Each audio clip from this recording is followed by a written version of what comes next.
And thank you, Andrix, for having me.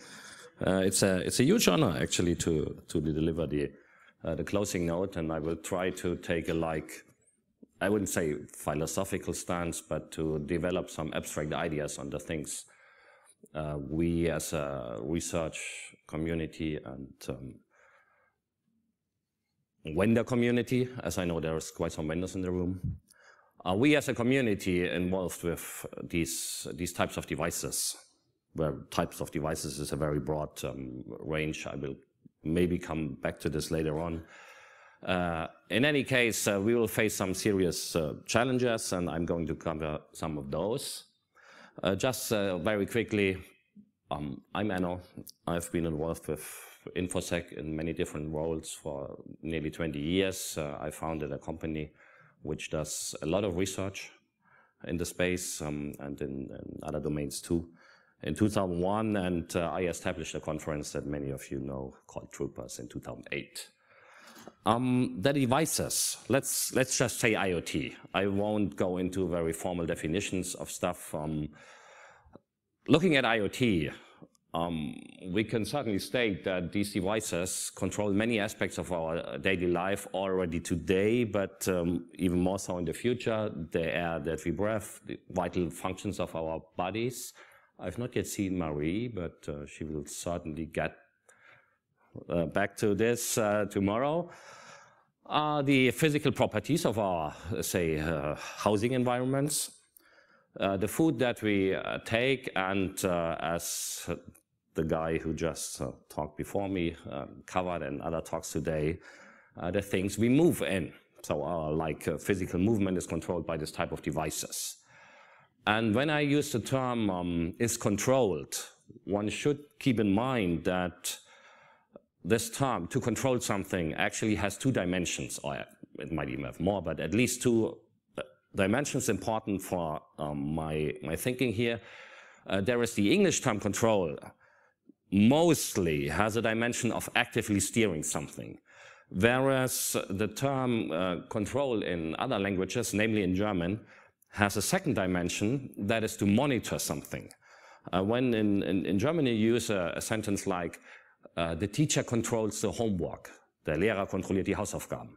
This does not mean the teacher has authority to assign it, or is in a position to steer that the homework is actually done. But the teacher controls the homework in German means the next day he checks if the homework is done, or she checks if the homework is done. So there is a dimension of control always means monitoring, or this element is included. And thinking about this, it actually becomes very quickly clear that the entities controlling the devices, which in turn control our lives, one has to connect the dots. The whole notion that, or a number of things that I'm going to cover here is about this notion of control. Who actually is involved in controlling, in both senses of the word, the devices, the IoT? I'm not going to say we are doomed, but I'm going to say we have to carefully think about this and take the proper, consequences from thinking about this. Control might even mean, it might be direct control, like monitored or get data from sensor, or say control in the sense of steering, controlling an actuator. But there is indirect control too, remote management, patch management. And when you think about these, some interesting implications arise. Look at this. This is a picture I took in Copenhagen, in the Tivoli park. This is obviously these are surveillance cameras of some. There is a thing you can drive through like a mine. The interesting thing here is this one. So there is TeamViewer involved. I have no idea what it actually says. Maybe I should ask Klaus to translate this. About the problem. You want to transmit the Yeah. Thanks for that. The point is, so it's not just these like sensor devices, the cameras. There is more involved. There is interactions with some team viewer-based controlling entity involved, and there is even the IP addresses here. You might even spot which date this was taken. So there is a number of, say, bits of information and bits of control involved. And thinking about this, as I mentioned, there's this remote management thing of indirect control, and there's the patch management control of things. We should keep in mind that many of the devices we are talking about here have special properties. They might have constraints as for their battery power, their CPUs, obviously then their computation power. This might have an impact on their remote management capabilities. They might just not be able, those devices, to be able to perform a crypto that we consider secure. Or they might not be able to perform crypto, which we consider secure, in 10 years from now on. There is a very different model of management might be involved, as the devices itself might be accessible from untrustworthy parties. And the trustworthy parties, maybe that the users, we will get back to this, whoever the users are, might not be able to access them as they are in part of a building or something. This creates more challenges for this management dimension, and there is a thing with the lifespan. The lifespan might be very long of those devices, which, thinking about it, adds an extra level of, say, spice or challenges. Some of the questions which I think will become very, very important in the near future is, well, the relationship between warranty and the lifespan. Maybe the vendor, and I know there's some vendors in the room here, I have some pledges in your direction. One of this is think about this warranty thing, and especially think about the warranty, lifetime, and patching aspect. As maybe when you stop patching, once the warranty ends, which from a vendor perspective might be a viable decision, what does this mean for a user? This might mean you still have devices in your home for the next 10. Yes, that's a good point. The Android ecosystem, where some of these problems already exist, and they will get worse. But it might mean there is a device in your household which isn't patched any longer. You might not even know it's there. It's still active. The warranty has ended, and if there is, God bless you, someday there is this liability thing, and this liability even covers like the embedded, whatever, say, for example, Windows of the device. The liability might have ended at the same point of time where the warranty ended. This will be an important aspect, and this comes into this remote control, or who has control over the device, what's running there, and who can actually steer or gather data from a device. And when it comes to the lifespan, as I mentioned, it might be say, persons being in a certain physical space might not even be aware of the devices which are there. What about, say, moving houses? You might not take care of the devices that you bought and brought in. You just leave the house, and you move into a new house. How do you know what's there? Does this mean you have to do stuff like this, find out, take a Wi-Fi pineapple and walk through the house to find what type of devices is there? And they might sit there, those devices, for a very long time in a potentially unpatched state. This is things we have to think about, but the most important thing when it comes to patching, it's easy, like from a traditional InfoSec perspective, to say, oh, well, the stuff must be patched. This does not even happen in traditional InfoSec space to a maybe sufficient degree, but there has been huge progress has been made in the last 5 to 10 years. But we have another question here in the IoT ecosystem. Who actually is able to perform a patch in traditional InfoSec, you had this very simple relationship of like a product user and a product vendor. Now we might, as just was mentioned in the talk before this, regulations might come into play which even mandate for another party who might be involved in controlling which type of code is running on a device. Government mandated backdoors. They are there for cars to some degree. They will probably be there, say, in the fire safety space. I would be very surprised if, say, for smart fire detectors, there won't be regulations that third parties of whatever type will have access to the data they gather, or even to like disable or enable them or whatever. So there is a third parties of some type might be involved, which then raises even more interesting questions when it comes now for the security researchers in the room to like, what if you detect such a backdoor? Is it legal to disclose it? Is it ethical to disclose it, as maybe it cannot even be cured or patched? What if you find, well, again, a backdoor in a smart device, which is deployed widely, and you make this, say, knowledge public?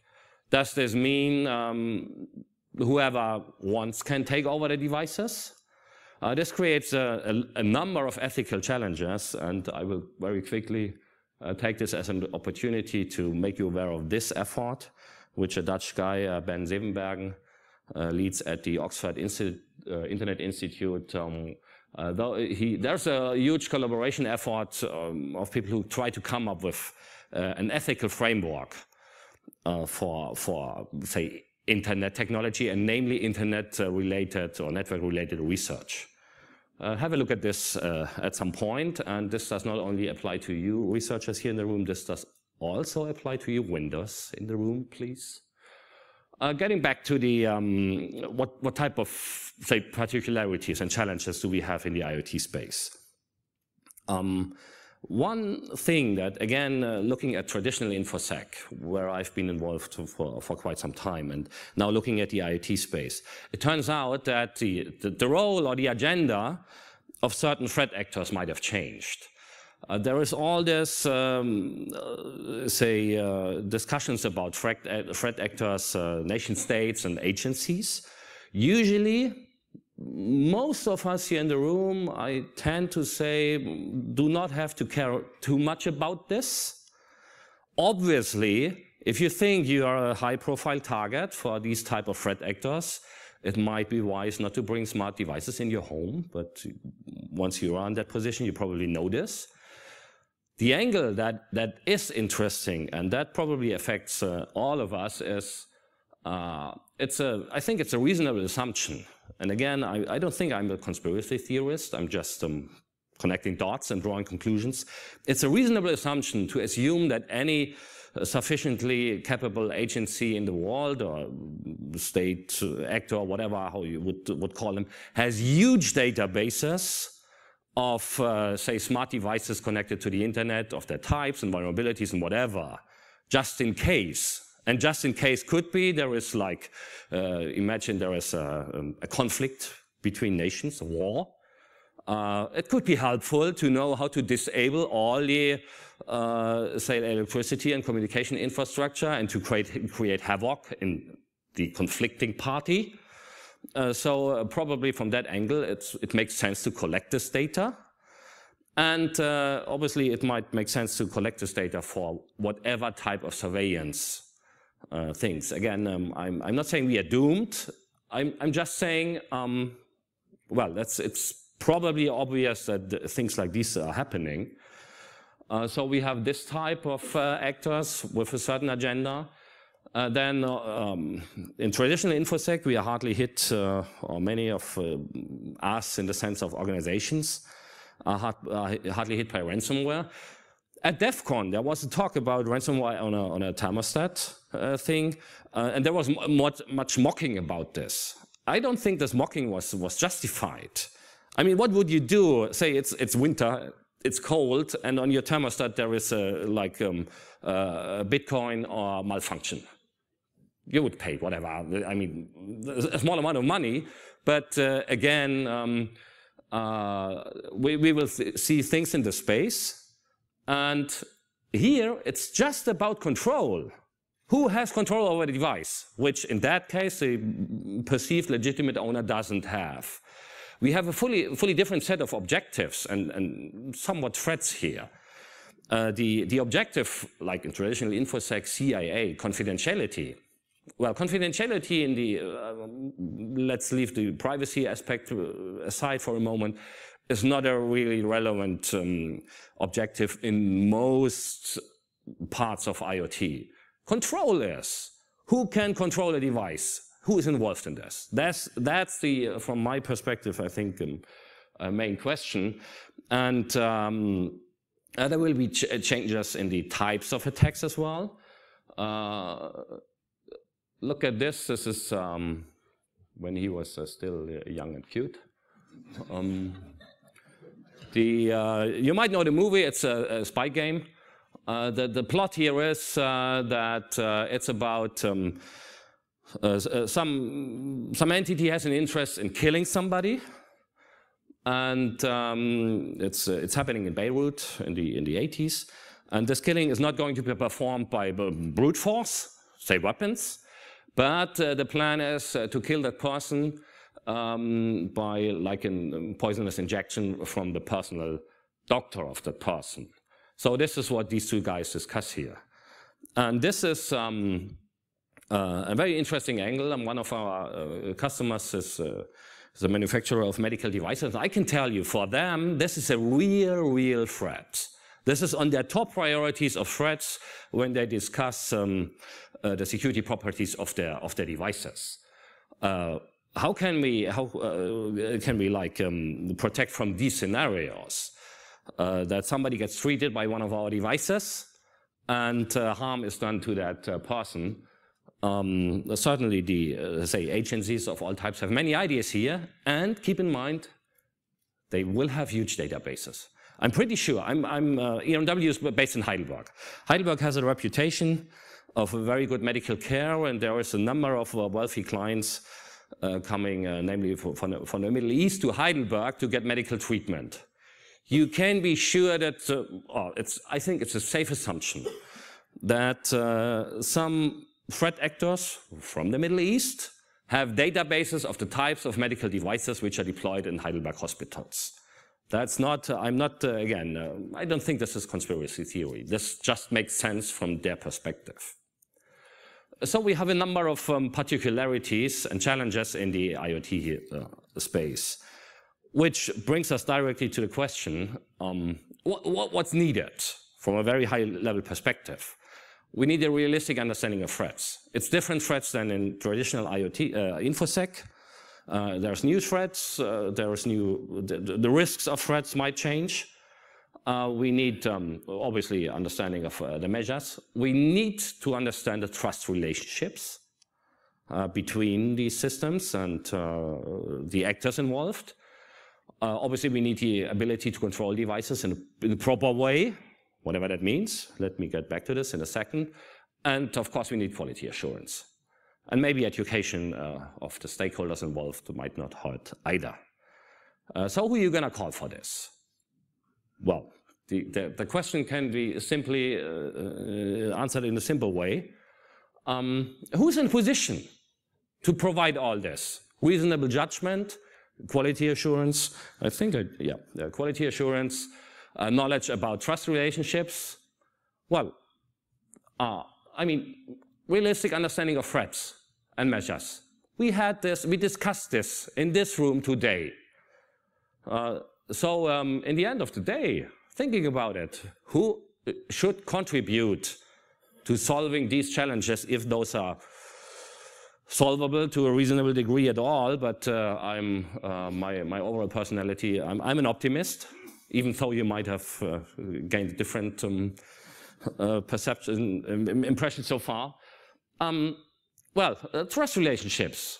That's a quote from my old friend. Actually, in 2008, I gave a talk together with Sergey on embedded device security. This is 9 years ago, or 8. But whatever. Hackers, that's a famous quote from him. Hackers know a bit about trust relationships. Yes, it's us who can contribute here. And there is a talk from Troopers from Dr. Kofka, security professionals as the plumbers of trust. If there is a party who can understand trust relationships and how those can be exploited, and how, say, this exploitation might be prevented, it's security researchers. From that angle, another quote from another old friend of mine, Angus Blitter, hackers are a national resource. Yes, this is more true than ever. But it's, I mean, it's not just about like quality assurance and security research and understanding trust relationships. We need this ability to properly control as well. And properly control, now I'm looking at you vendors here in the room. In the end of the day, this is what I call, well, properly control, which means only authorized parties involved and performing authorized actions in a reliable way. In the end of the day, it's processes we know from InfoSec. It's identity and access management. It's the same thing just happening for devices, but it's about identity and it's about access. And it's about patch management, we discussed this, it might be about incident management. So it's not that we start from scratch. It's things where we have gained some experience and maturity in solving them in other spaces. But there is challenges, there's particularities we should keep in mind. You can't update hardware over the air. Once a thing is in the field, at least the physical thing, it might be difficult to replace it. Maybe in some years you can fly in a drone and then replaces things on premise, but for the moment this is a difficult task. And again, there's this lifetime thing, which means, again, looking at you vendors here in the room, you have to carefully think through this in advance. If you don't, this is a space where you can't, or it will be very hard to correct errors later on.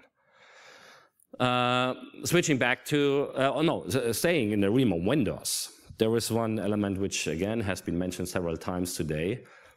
It's a disclosure thing.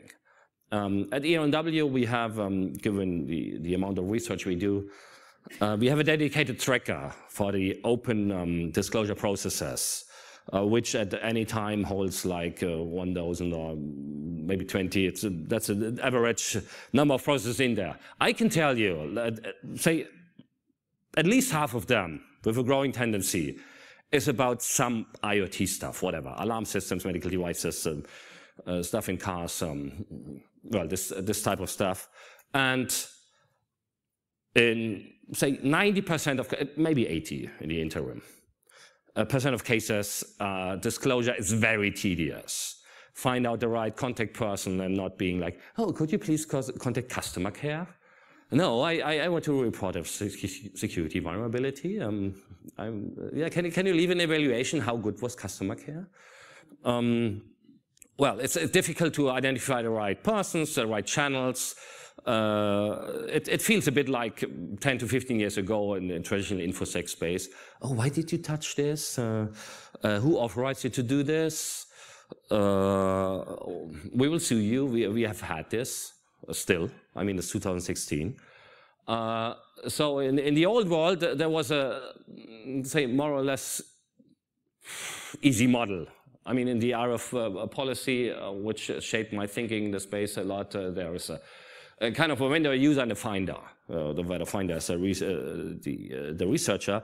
Whereas nowadays, it might be like a vendor and a consumer. But, well, the consumer might not even know the device is there. The old model of disclosure was based on a number of assumptions, like a finder reports to a vendor, the vendor will issue a patch, the patch can be distributed, the affected person have an interest of applying the patch, and they have the capability to apply the patch. All these assumptions don't walk any longer in the IoT space, like capable users, interested users, distribution channels, all this. And we have this n additional parties, OEM vendors, say complex environments from different vendors acting together, libraries and all this. It might not be easy like to identify one vendor or one channel of all this. So disclosure has changed a lot, and this means for you vendors here in the room, please, please, please think about this. Take care you have the proper channels and the proper methods, and you don't like your first line of customer support has an ability to, oh wait a second, here's security vulnerability, what does this mean? Maybe I should involve some other persons. Before I go to the next slide, just a comment on this. This is somewhat taken from Amazon.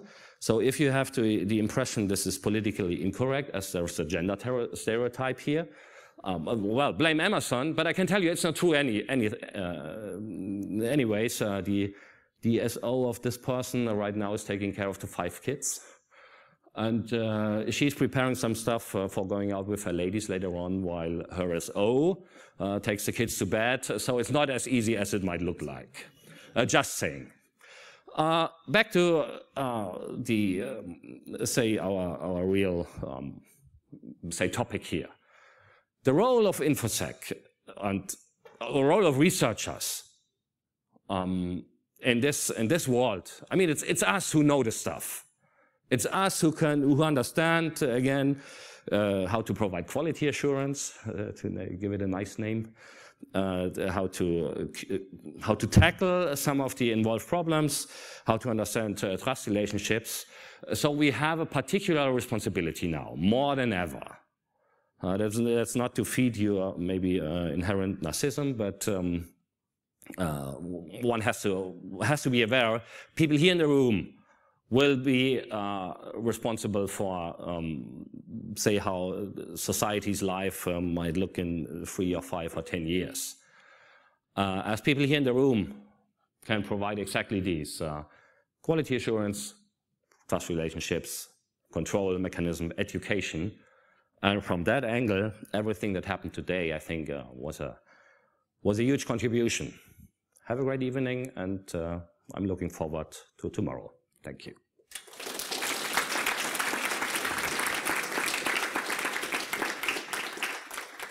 We have time for a couple of questions.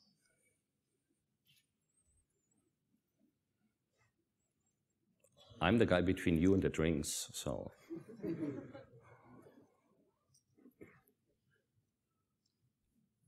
Again, thank you.